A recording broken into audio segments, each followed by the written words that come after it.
Привет, PiterPy! My name is Miroslav Sedivy, and I am going to speak about one of the greatest inventions of the humanity, about the city. Since many centuries, cities allowed us to develop science, economy, and culture in a much better way because people were closer to each other. And where there are people closer to each other, there are also, of course, problems with the traffic. In the 17th century, Le Pont Neuf in Paris was the first bridge to have something like the sidewalk, which separated pedestrians from the rest of the traffic. But getting around the city, that's not the labyrinth. Labyrinth means that there is one way from A to B. No, in a city usually you have several ways how to get from A to B. Sometimes you have even quite many possibilities how to get around.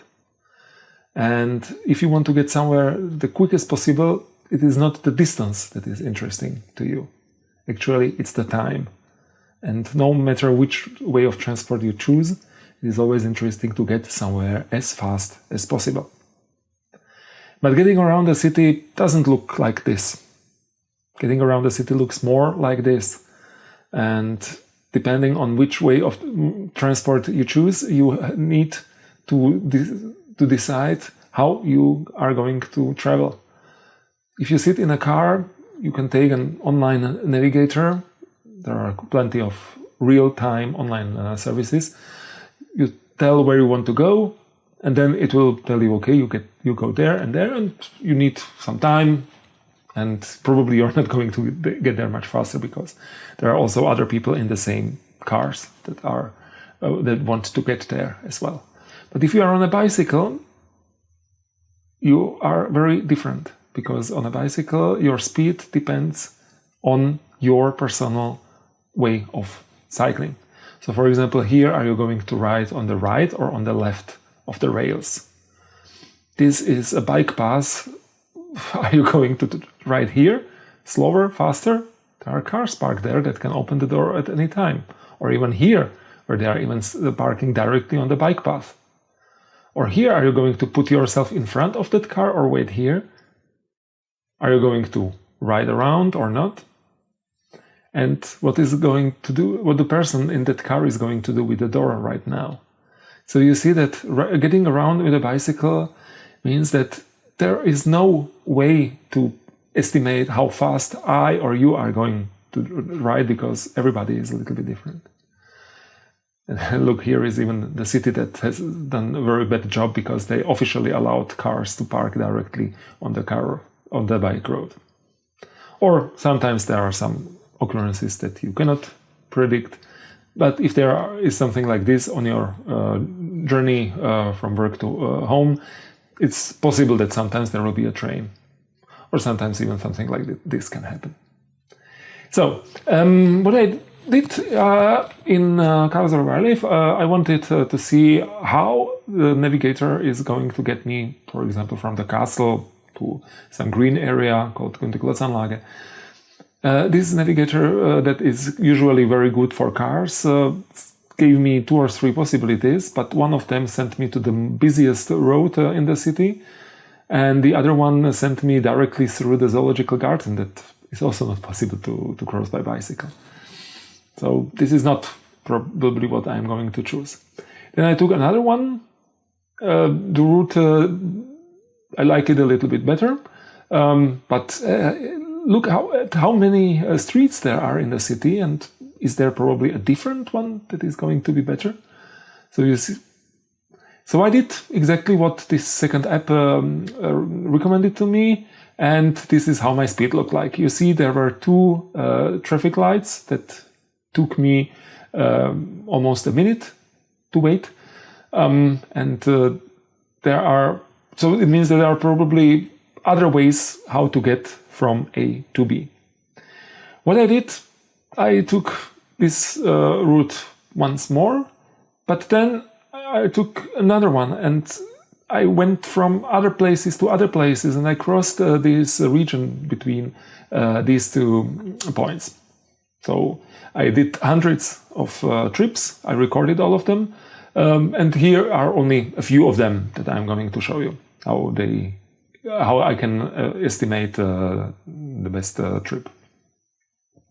I wrote PyGoHome, a Python library or an app that allows me to analyze my own trips, because these are my tracks. You are going, of course, you are riding differently, you are accelerating differently, braking, your speed, your willingness to take busy roads or quiet roads is completely different from mine. So this is something that works for me, but if you use this program, it will work for you as well. So I wanted to work more with, because I like the individual urban mobility, so walking and cycling. I like the maps, so OpenStreetMap, and JOSM is a program to edit OpenStreetMap material. Python, of course, with all the libraries that I already know or that I wanted to try out, so Pandas, SciPy, NetworkX, and Jupyter Notebook with some JavaScript extensions. I wanted to create a whole project based on the great tutorial of Claudio Jolovich, Hypermodern Python, to use all these GitHub actions and my binder that allows you to start a Jupyter Notebook from a GitHub repository in the browser directly without Python installed on your computer. And of course, at all these meetups and conferences, I wanted to speak with other people, learn from them, get ideas, and maybe get some users for my program. So this is how it looks like. I recorded on my normal trips from work home to shopping, visiting friends, some places, culture, parks, anything. All of these trips, I recorded them, and these are a few GPX files that I have. And then I loaded all of them, so there are hundreds of them, to JOSM. You can take a different GPX editor. And I loaded these tracks, and then you see that there is no map. You can distinguish some streets, some roads, some intersections, but this is not based on the real map. Because I don't want now to analyze OpenStreetMap, which contains great information, but in OpenStreetMap there are roads that I don't want to take into account because there are busy roads or pedestrian or any reason.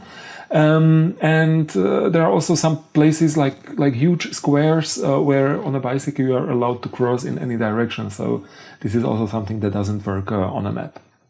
So these are the roads that in this example I took.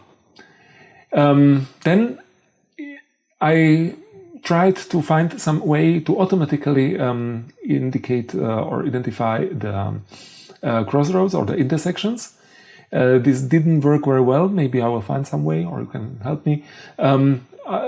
Anyway, in this JOSM I had to add waypoints to all intersections and also name these waypoints in the places where are something like points of interest. So home, work, different shops, castle, friends' places, and so on.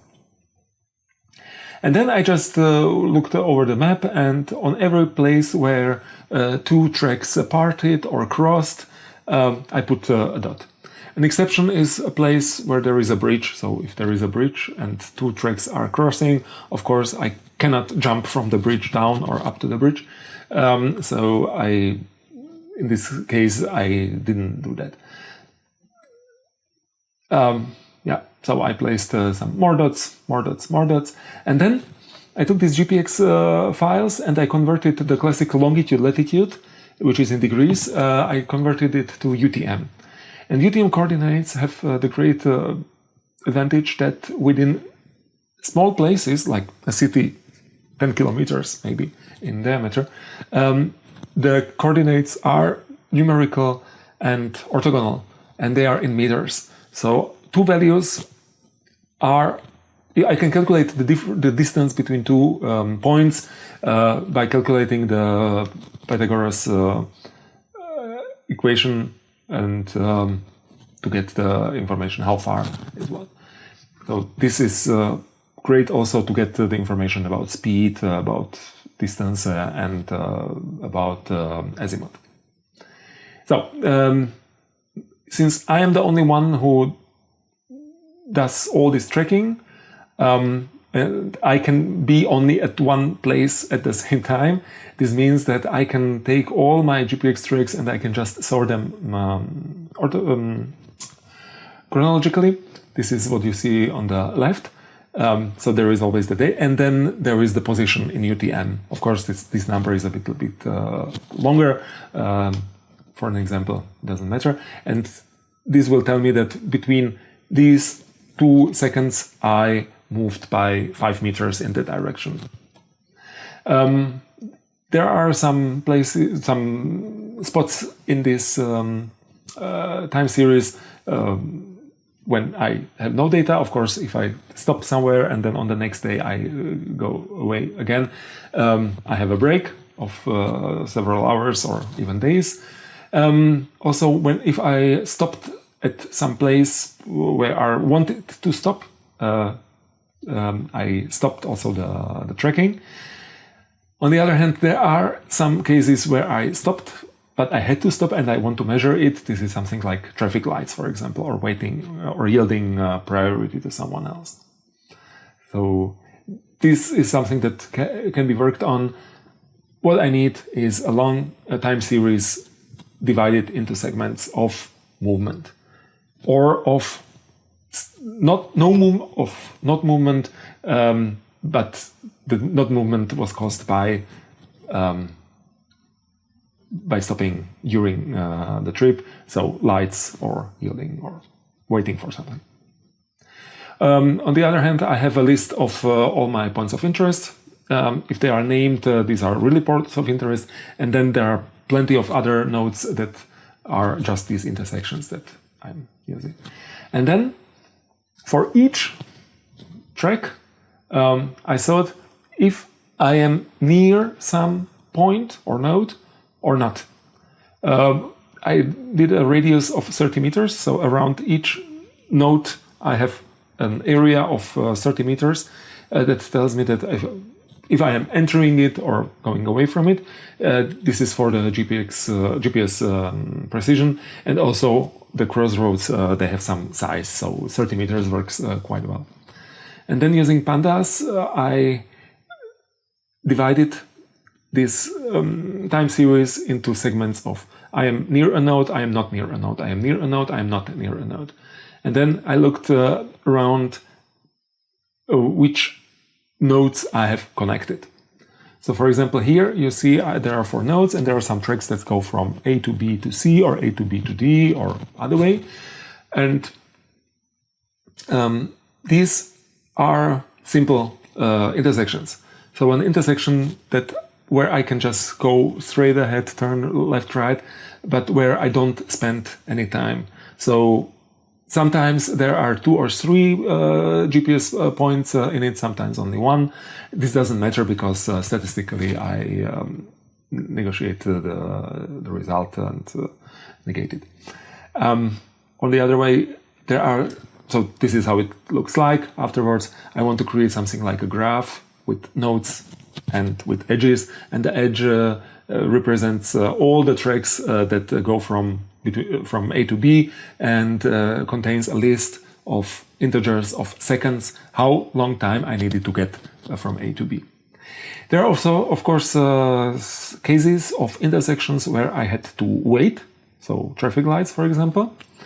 And the traffic lights are usually different for different directions. So, for example, sometimes there are traffic lights where you can always turn to right. You have to wait a little bit to get straight ahead, and you have to wait a little bit longer to get to the left, to turn to left. There are also some cases where you even can't turn. So, for example, you see here from the right to the center, you cannot go from the center to bottom. So the red lines are not connected in this case. And this is how the network of the city was created, and adding even more tracks, I could build a whole network of my city. So if I go home, it uses a few libraries. GPX-Spy to analyze the GPX files, UTM to convert between longitude, latitude, and UTM coordinates, Pandas to do all the dissections, calculate the distances and times. CKD3 from SciPy Spatial is a library module that calculates the k-nearest neighbors, which means that I give it a list of coordinates of my tracks and the list of coordinates of my waypoints, and then it tells me which one is near in a distance of less than 30 meters. Network X is a library to build a graph, a directed graph. So the nodes are my nodes, they are points of interest or the intersections, and the edges are always a list of integers of how many seconds I needed to get from A to B. This list is a simple integer list because it allows me to statistically access the information how probably it is that I will need so many seconds. So there are cases, for example, if from A to B you have a direct road through the city, you can need a little bit less time because you can go faster, but there are a few lights. So it's possible that sometimes you will need to wait at the lights. There are also possibilities of some other roads that is a little bit longer but goes through a park.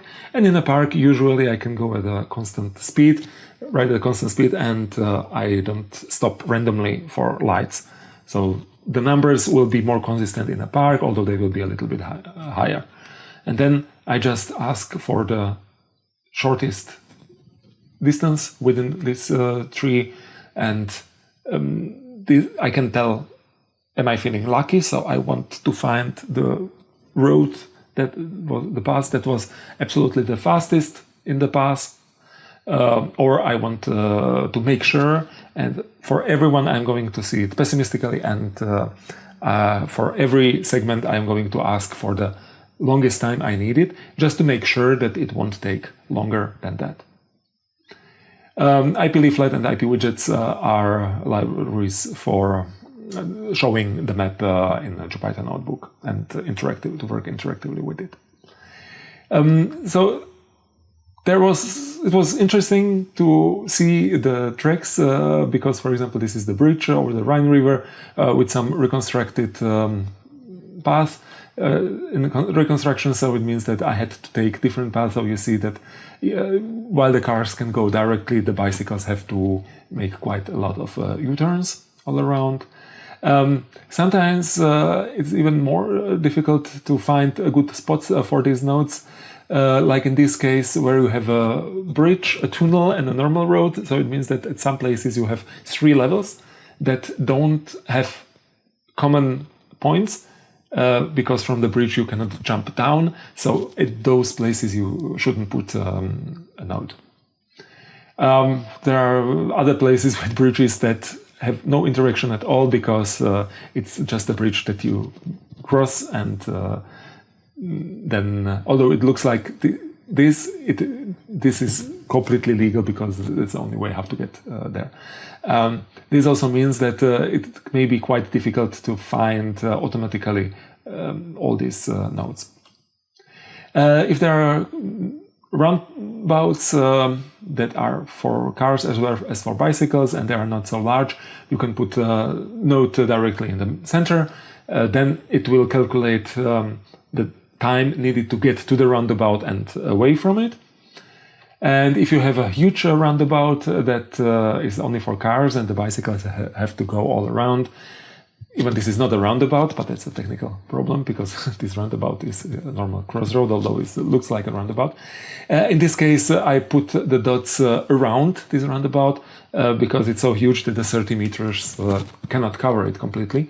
And I also want to see how quickly I get between different parts of this roundabout. So actually, it is all about connecting the dots. So my map of the city, sometimes I look at it and say, oh, I can try to go like this because it is still not on my map, and maybe it will show me a better way how to use it elsewhere. So using or giving data to PyGoHome means that it learns how you behave on any segments in this region, and it allows you to use the data from other trips even to calculate the best path between other 2 points that you even didn't go between. So at the end, it looks like this. You have a network or graph of 9 nodes, and then I go A, B, C, F, I. Then on the next day, I go from A to I. I take a different route, and now it would be easy to know what is the fastest way to get from A to I, because there are 2 possibilities, so it would take the faster one. And then I can take, as it is a city, it has something like Manhattan distance, so you have plenty of possibilities how to get between 2 points. I took a different trip, and now you see that between A and B there are 2 values for this segment, and if they are equal, okay, doesn't matter. But if they are different, because in one case I was too slow, in another case I was too fast, there was no other traffic, it will tell me that it will allow me to calculate the probability. And of course, with 1 there's no probability, with 2 it looks a little bit better, but there are some segments in the city that I take almost every day, because getting out of the house, you have 1, 2, 3 possibilities. So these segments have a lot of data, and with more data, I can already evaluate that it takes me more or less time. And here you see that this is a trip from G to C, which will even help, which can help to get the best information for the trip from A to I, because now it's possible that the fastest route is A, D, E, F, I. So using different segments from different routes, Network X will help you to find the best way. Statistically, I can take a normal distribution, so I have a lot of values. In this case, this is, for example, this trip through the city, where it takes me about 6 minutes, but there are traffic lights, so sometimes it is 4, sometimes 8 minutes. And there is another route through the park that is in average a little bit longer, but it takes always between 6 and 7 minutes. And now if I want to feel lucky, I take a lower probability, which will tell me, okay, if you are feeling lucky on Sunday morning, nice weather, you can get there through the city, because you will probably have a better green time.